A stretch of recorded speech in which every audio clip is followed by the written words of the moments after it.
O ângulo externo, vamos imaginar um triângulo aqui.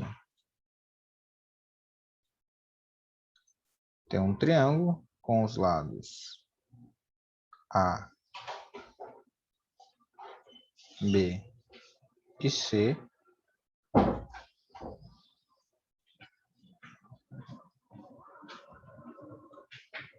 Está certo. Tá quase certo. Beleza. Então, tem um triângulo aqui ABC. A, B e C. E nesse triângulo, eu quero saber algumas propriedades sobre ângulos externos. Então, vamos pegar o seguinte. Pensa aí que eu tenho esse ângulo, eu tenho esse ângulo e esse ângulo. Ambos são ângulos internos. Se eu somar o ângulo A mais o ângulo B mais o ângulo C, tem que dar 180 graus. Correto? Tem que dar 180 graus. Se eu somar o meu ângulo raso, ele também tem 180 graus, né? Então, Juan, qual é o ângulo raso que eu não estou conseguindo identificar aí? O ângulo raso é esse aqui, ó. Quando eu pego a reta A e continuo ela, esse é o ângulo raso, né? Todo esse ângulo aqui, ó, que eu vou marcar agora em preto. Esse ângulo aqui seria todo o ângulo raso. O ângulo raso dá 180 graus, ou seja, o ângulo C mais esse ângulo aqui dá 180 graus. O ângulo C mais aquele ângulo externo dá 180 graus. Ou seja, se o ângulo C mais o ângulo externo dá 180 graus, eu tenho aqui que a soma dos dois ângulos internos vai ser igual ao meu ângulo externo, né? Essa é a demonstração que eu posso fazer para vocês aqui em relação ao ângulo externo. Deu para entender aí?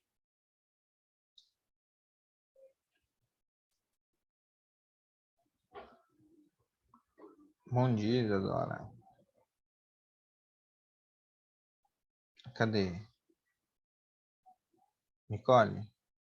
Eu não estou te vendo ainda não. Deixa eu trocar o mouse aqui.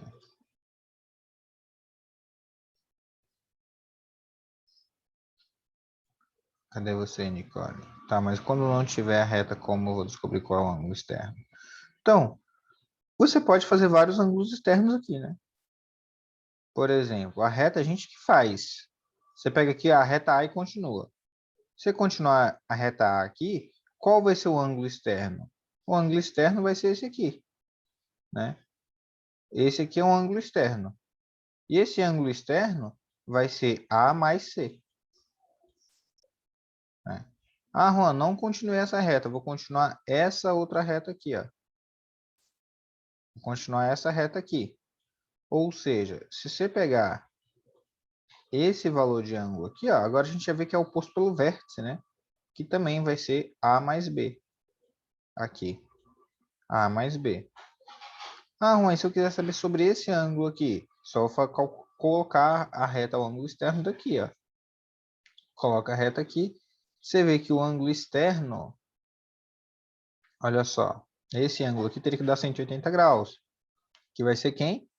B mais C, né? Então, o ângulo externo, eu tenho todos os lados do meu triângulo. Basta eu escolher qual que eu quero usar, tá? Ou basta a questão lá me identificar o que eu posso usar.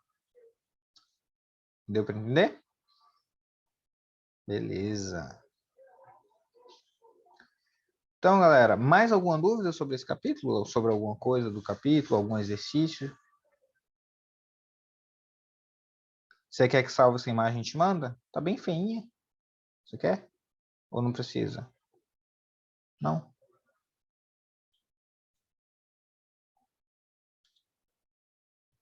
Então, galera, mais alguma dúvida sobre esse capítulo? Não? Então podemos prosseguir? Cadê a galera dos vídeos desligados aí?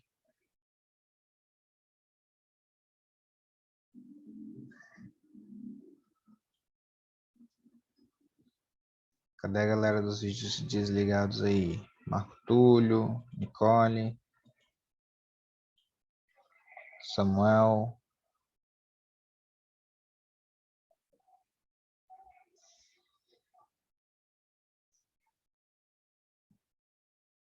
Mas aqui eu arranjo um. Hoje é dia D de quê, gente? Hoje é dia D de nada, não?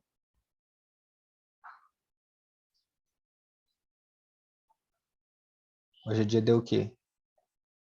Pijama? Ah, se eu soubesse, nem tinha trocado de roupa. Vocês foram muito espertos. Só levantou da cama e foi pro computador. Todo dia, né?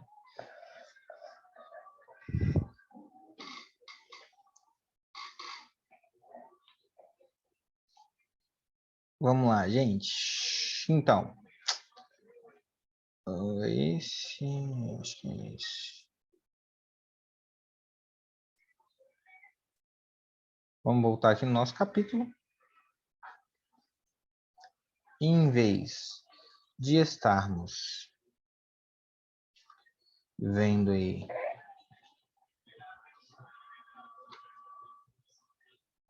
a gente vai lá para juros simples e compostos, tá? Frente C, capítulo 4.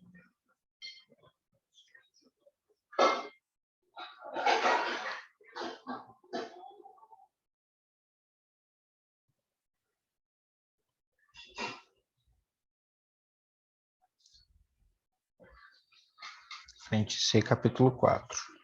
Deixa eu colocar aqui para vocês, frente C, capítulo 4. Estamos no último capítulo do nosso livro, página 87. Galera, vamos explicar alguns conceitos que eu já expliquei em educação financeira para vocês, né? Na verdade, na matemática financeira, falei com vocês ano passado, e agora vamos ser mais incisivo aqui, um pouquinho, tá? Para a gente cumprir nosso conteúdo aí com êxito. Lembrando, a gente vai sempre recorrer a juros simples e compostos na boa parte das questões. Boné e óculos? Óculos eu não tenho aqui não, boné eu tenho. Pedi pra minha irmã. Então, vamos lá. Juros. E a gente vai explicar o que é juros. O que é juros, galera? Então, a gente chama juros a remuneração que a gente tem sobre um capital. É isso que é juros, né? Agora, a remuneração ela pode ser a nosso favor quando a gente recebe e pode ser contra a gente quando a gente tem que pagar juros, né? Eu gosto da parte que a gente recebe, melhor. Então, vamos pensar assim, ó. Pensa no empréstimo que a pessoa pegou, R$ 1.000 a ser pago em 30 dias. Aí o credor fala que a título de compensação pelo tempo que ficará sem seu dinheiro, resolveu cobrar uma taxa de 5% do valor, né? Então, se ele pegar aqui 5% em cima de R$ 1.000, né? A gente vê que tem um juro na operação, né? A gente faz a conta aqui, você vai ver que vai dar um juros aqui de R$ 50, né? Então, o cara ganhou aí R$ 50 por estar emprestando esses R$ 1.000 a um juros de 5%. Beleza. E aí a gente tem dois regimes de juros, né? São os dois regimes básicos que a gente usa, que é o regime de juros simples e o regime de juros compostos, né? Qual a diferença entre os dois? O juros simples, ele sempre incide pelo valor inicial. Como assim, Juan? Vamos pensar assim, ó. A taxa de juros ela é calculada em relação ao período inicial até o final do período. Por exemplo, se eu comecei lá, peguei agora em março um dinheiro, vou pagar daqui 6 meses. Então, eu vou olhar março, maio, março, abril, maio, junho, julho, agosto, setembro.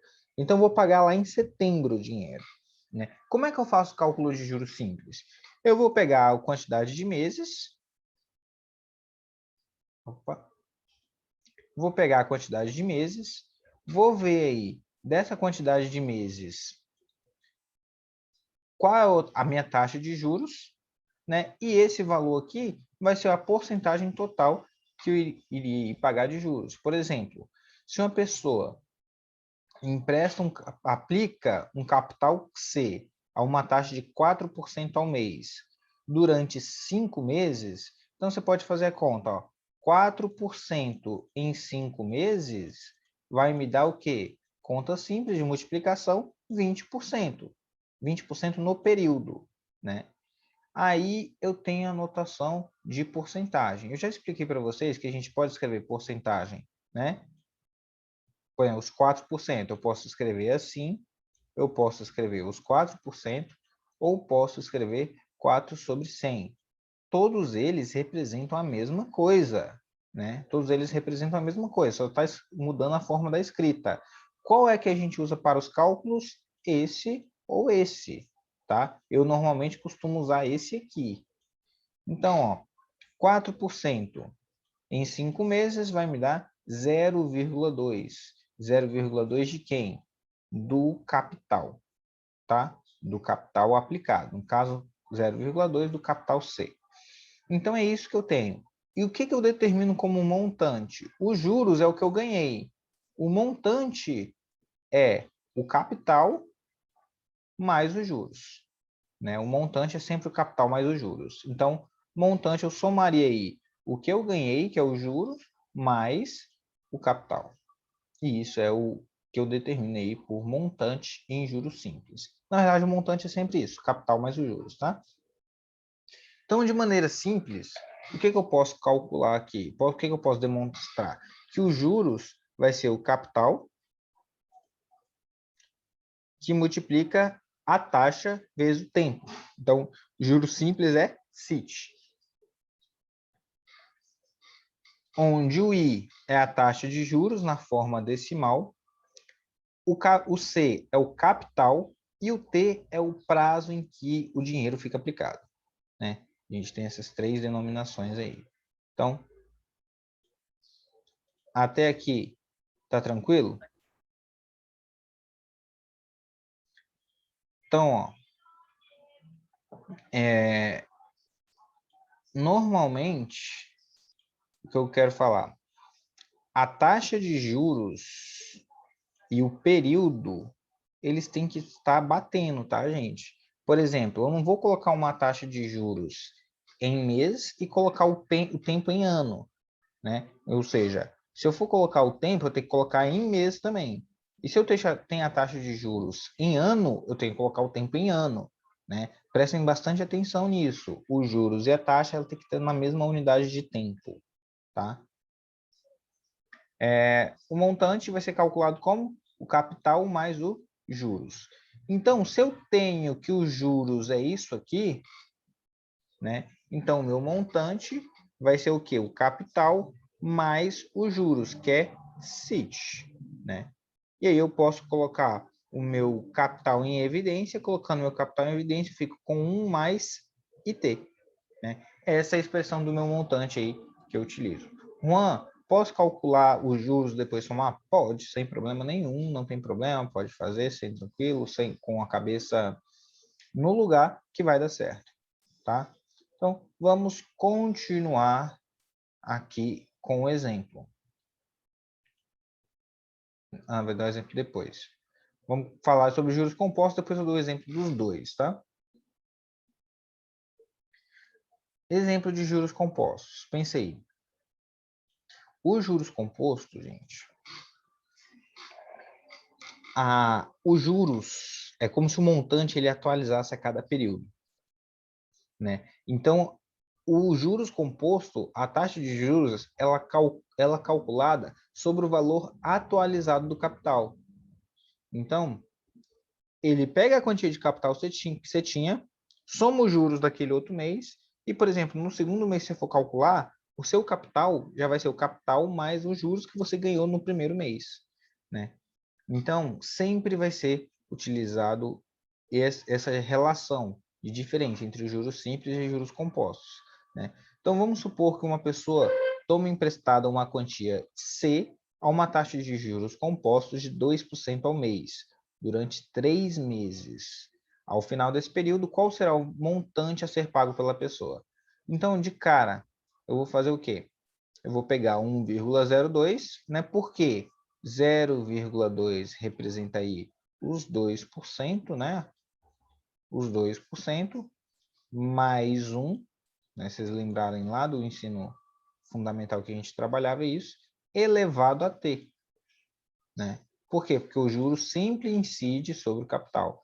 Então, eu estou falando que eu estou aumentando 2%, que é 1,02, em 3 meses. Então, elevado a 3. Quando eu faço essa conta aqui, eu acho aqui 1,061. Ou seja, teve esse aumento aqui de capital em relação a C, né? De modo geral, eu tenho a fórmula de montante, que é o montante é o capital mais IT, né? Mais I, né? 1 mais I. E o T está no expoente, tá?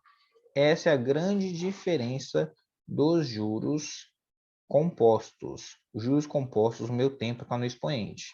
E por que que isso faz tanta diferença? Principalmente no comportamento da função. Deixa eu abrir uma pasta aqui. Vocês vão entender aí do que eu estou falando. Vocês estão vendo a tela toda ou não? Pergunta, por que soma 1 mesmo? Soma 1 porque você está somando o que você tinha, já o que você tinha, mais o que aumentou, né? Por exemplo, 1 era o que você tinha, 0,02 era o que aumentava o mês. Então, ficou 1,02. Vou colocar aqui para vocês a diferença entre juros simples e juros compostos.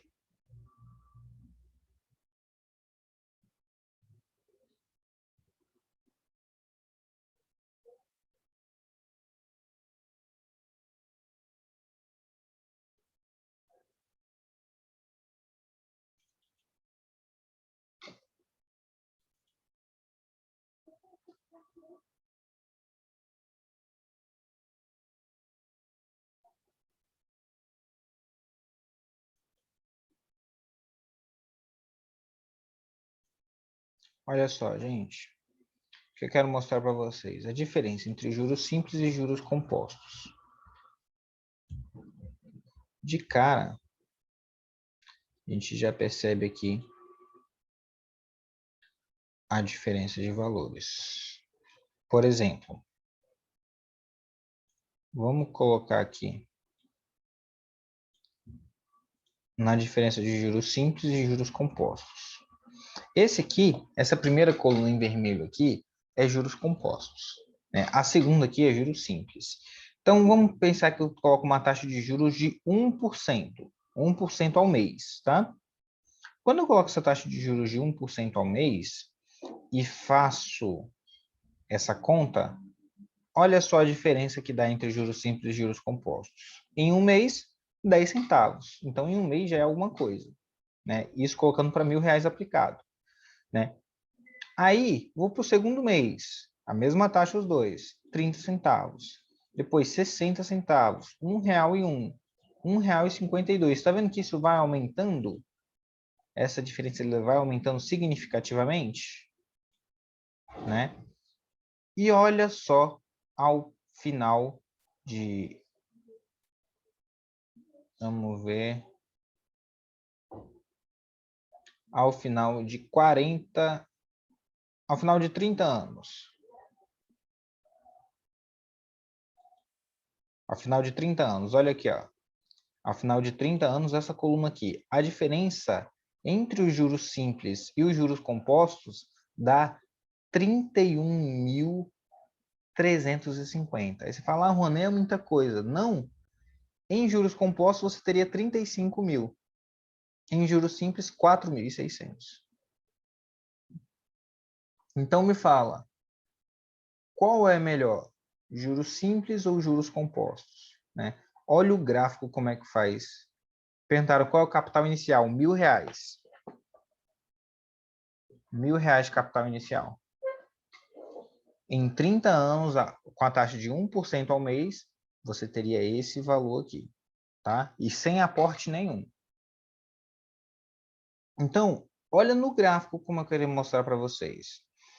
Tá vendo essa série 1 aqui? Essa série 1 é a série que eu tenho juros compostos. Essa série em laranja é juros simples.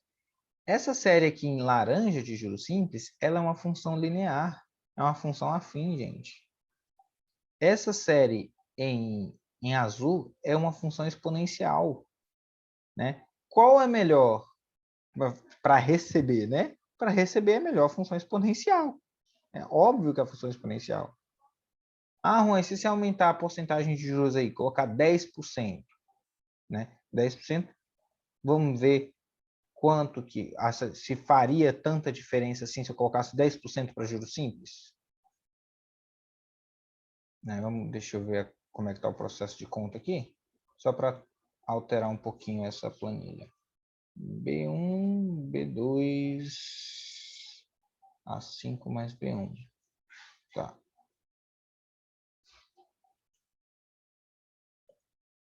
A6 mais B1. Vamos colocar aqui a taxa de juros aqui. Vamos colocar 10%. 0,1.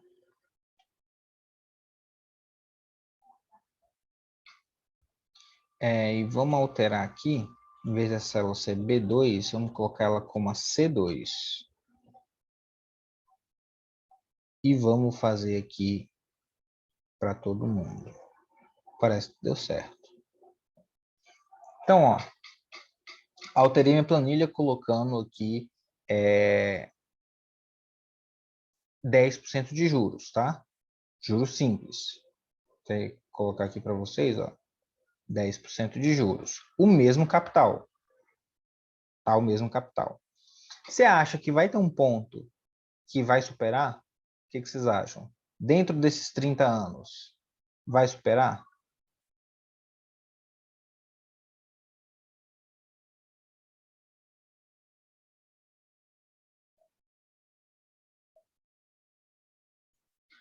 Nunca vi não, Pedro.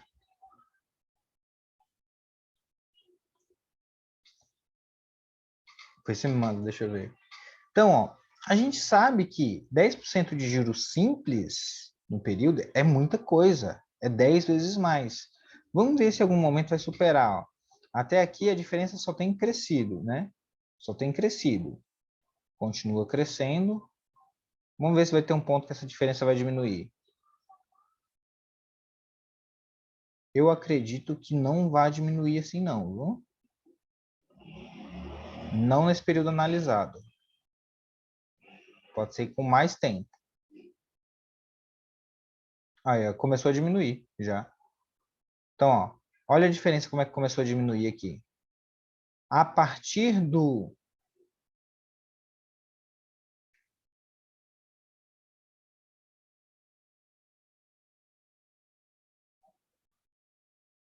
a partir do 13.980, 14 mil aqui, ó, 14 mil e alguma coisa, ele volta, tá vendo? Ele vai para 140, 140, 140. A partir desse momento, o rendimento dos juros compostos começa a ser maior, né? Como o rendimento dos juros compostos começa a ser maior a partir daqui do 232, no mês 232, esse valor, a diferença começa a se tornar menor, né? Aí essa diferença vai se fazer a longo prazo. No final do período, ainda o juro simples se tornou superior, né? Eu poderia pegar esses dados aqui e puxar eles mais um pouco, em vez de puxar para 40 anos, por exemplo. Olha só, se eu puxar para 40 anos, 480 mais ou menos. Se eu puxar aqui para 40 anos, aqui, ó, olha a diferença que vai dar. Uma taxa de juros de 1% para uma taxa de juros de 10%. Né? Então, reparem bem, o comportamento da função, deixa eu até alterar esses dados aqui, até puxar mais, só para vocês perceberem que vai chegar um ponto em que essa função ela vai ter um comportamento diferenciado. Olha só, mesmo com a taxa de juros aqui do juro simples 10 vezes maior, o que é muita coisa. Vai ter um ponto aqui, ó, em que esses valores eles vão se igualar. Né? A partir do momento que esses valores de montante eles vão se igualar, né, você percebe um comportamento exponencial dos juros compostos na função, nos juros compostos na função exponencial, né? Enquanto na função afim ela continua com o mesmo comportamento. Deu para entender graficamente aqui, galera? Deu para entender graficamente os juros simples e os juros compostos? A diferença principal entre os dois? Os juros compostos, o saldo devedor, os juros, ele sempre incide pelo valor anterior, né? Então, quando eu pego aqui, por exemplo, nesse período aqui, ó, vamos pegar um período que já está alto aqui. Então, vamos pegar aqui, ó, nesse período aqui, os juros que teve aqui, só os juros, seria esse menos esse. Ou seja, eu estou ganhando aqui 470 de juros. Enquanto no primeiro, no juros simples, eu estou ganhando 100 reais. Tá vendo? Olha a diferença. Por que essa diferença de juros ela tem acontecido? Porque a incidência no período, os juros está sendo imposto sobre o montante e não pelo valor inicial. Aqui é 10%, só que é 10% sobre o valor inicial. Aqui é 1% sobre esse valor aqui, né? Por isso que esse valor aí dão valores bem diferentes. Olha só, o quanto de juros ele vai estar rendendo até o final do período, ó. Vai chegar a render a 1.272 de juros, galera. 1.272 de juros aí. Olha que diferença enorme que vai dar. Né? Enquanto o outro vai estar rendendo os mesmos 100. Então, sempre é bom vocês analisarem que o mercado financeiro ele trabalha em cima de juros compostos. O mercado normalmente informal, quando você pega com a agiota, essas coisas, né, que é ilegal, trabalha em cima de juros simples. Né? Mas fala, então é melhor pegar com a agiota do que no banco. Não estou falando isso, não, tá, gente?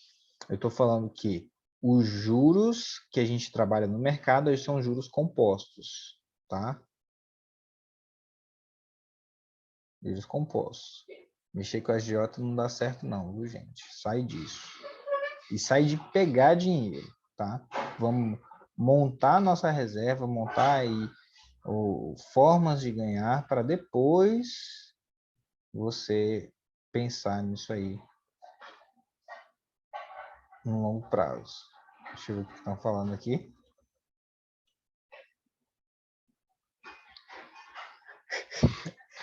Ô Pedro, isso aí, ó. Pedro falou, a não sei que você seja o agiota, né? Só que é ilegal ser agiota, tá, gente? É isso aí, ô Kitamoto. A agiota normalmente cobra juros muito caros, hein? Muito caro, muito caro. Moço, o pessoal tá com a mesma ideia, ó. Não tô incentivando ninguém a virar agiota não, tá, gente? Vai fazer coisas legais, lícitas, tá? O professor não manda ninguém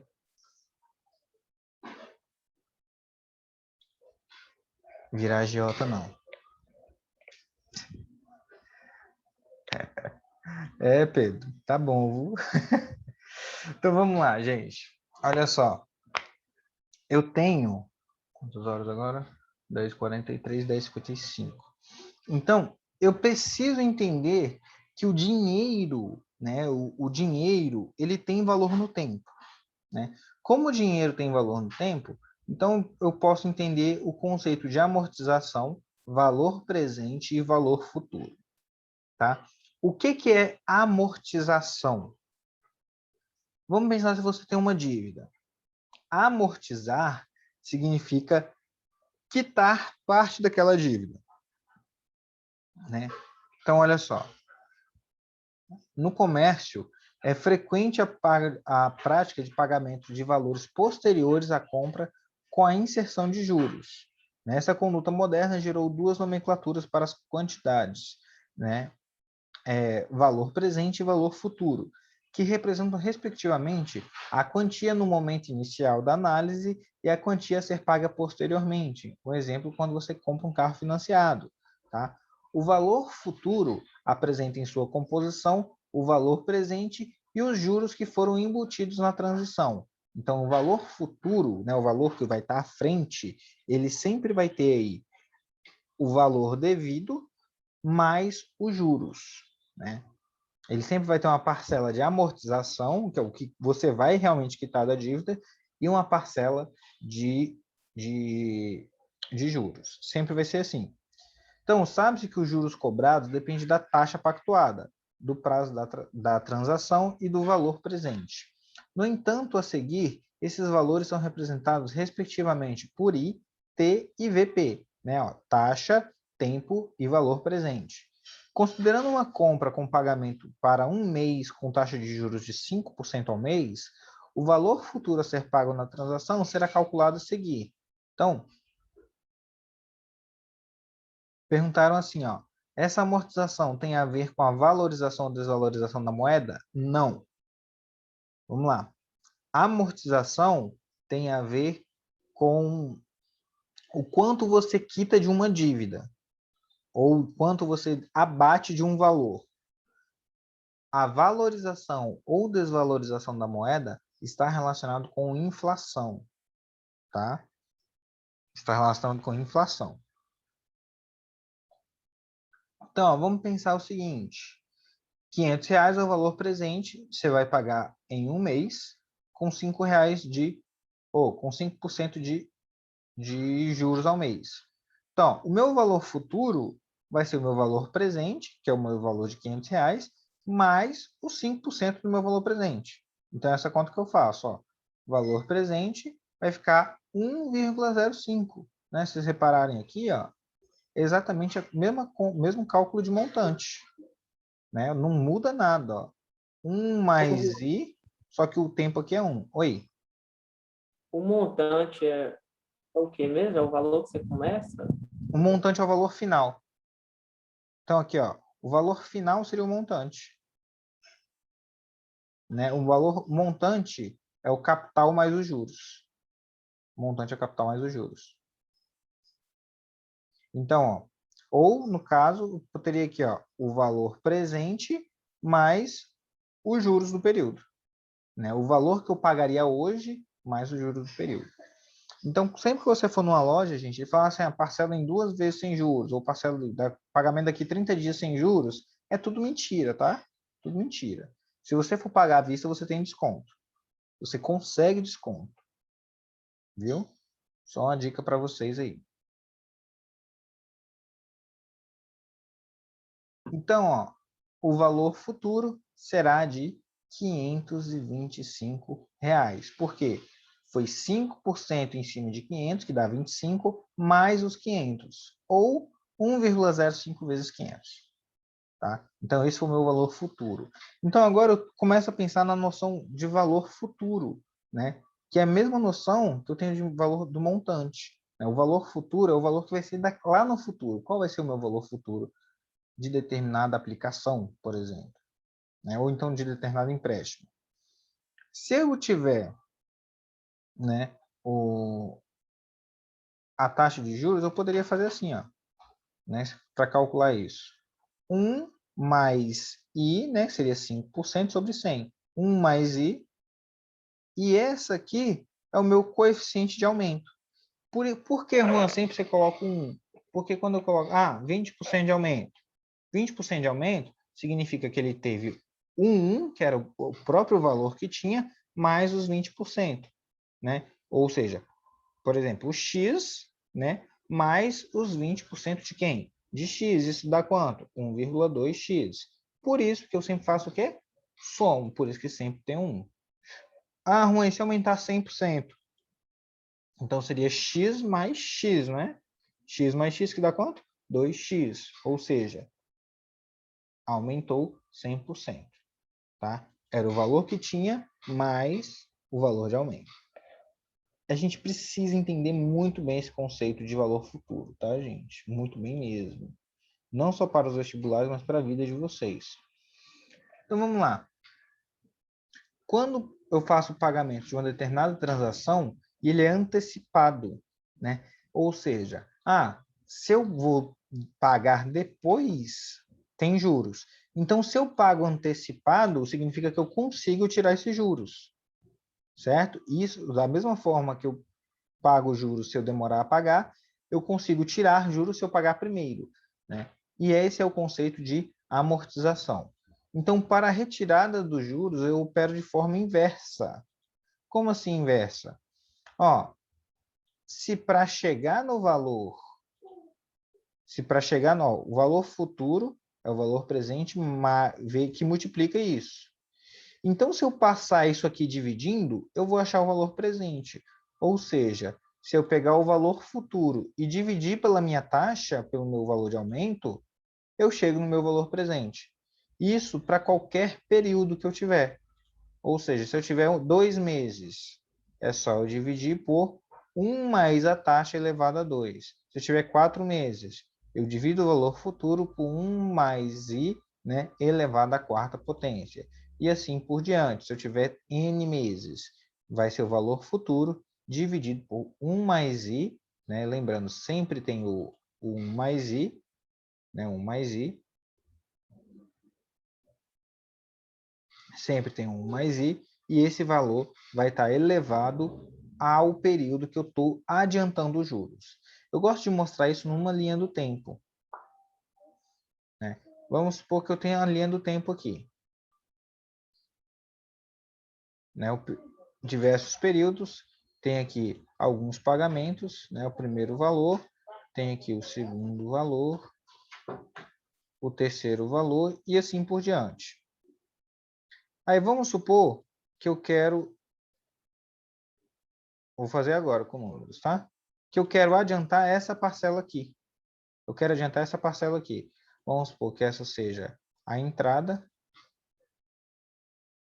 né? Eu tenho o valor da entrada aqui, tenho a prestação 1, depois a prestação 2 e tenho aqui a prestação 15, né? Eu quero pagar, normalmente o pessoal faz muito isso em financiamento de imóvel, né? Por quê? Porque você paga a primeira e paga uma última, paga uma primeira e paga uma última, que aí você vai tirando os juros. Aí vamos supor que o valor da prestação é fixo, tá? O valor da prestação aqui é R$ 500. Aí esse valor da prestação de R$ 500, a gente tem aqui uma taxa de juros de 2% ao mês. 2% ao mês. Tá? Então, esse é o nosso plano aqui. E eu quero adiantar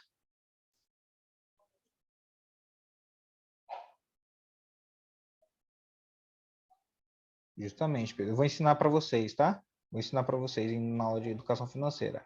Adiantar essa parcela aqui.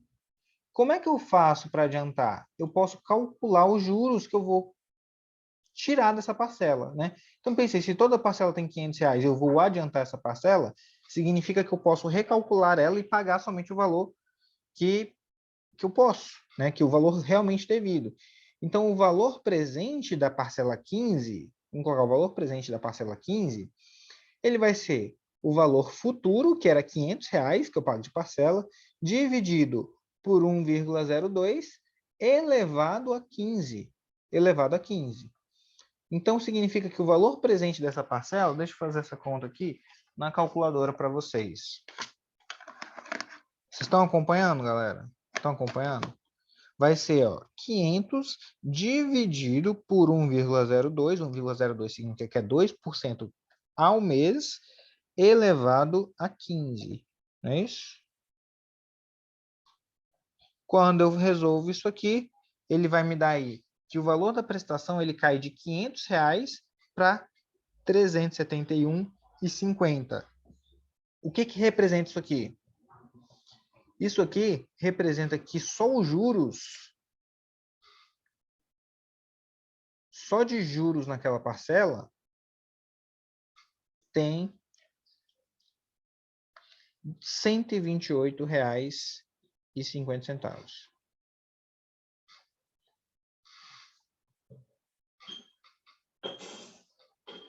Conseguiram entender isso aqui? Então, só os juros que tem nessa parcela aqui são R$ 128,50. E isso acontece para tudo, gente. Isso acontece para tudo. Vocês querem esse esquema aqui?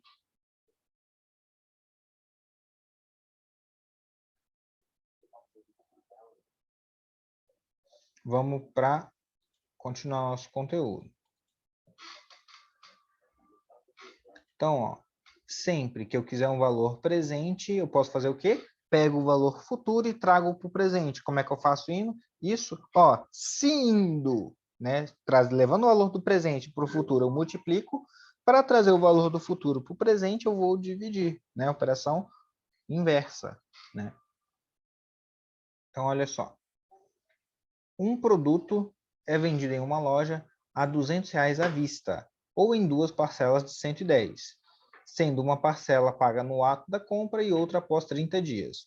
Se o consumidor optar pela compra a prazo, qual será a taxa de juros mensal cobrada? Então, vamos pensar aqui, ó. Deixa eu ver quantas horas. Acabou nosso horário, né? Ó, na segunda-feira eu continuo fazendo exercício com vocês. Eu espero que tenham entendido esses conceitos aí, tá? Já podem, se quiser, tentar resolver os exercícios que com o que eu expliquei vocês já conseguem resolver. Só não deu tempo de fazer os exercícios resolvidos, tá? Pode tentar fazer de aprendizagem aí e semana que vem a gente volta aí fazendo tudo, beleza? Ó, um beijão, um abraço para vocês e bom final de semana. Pessoal aí que fala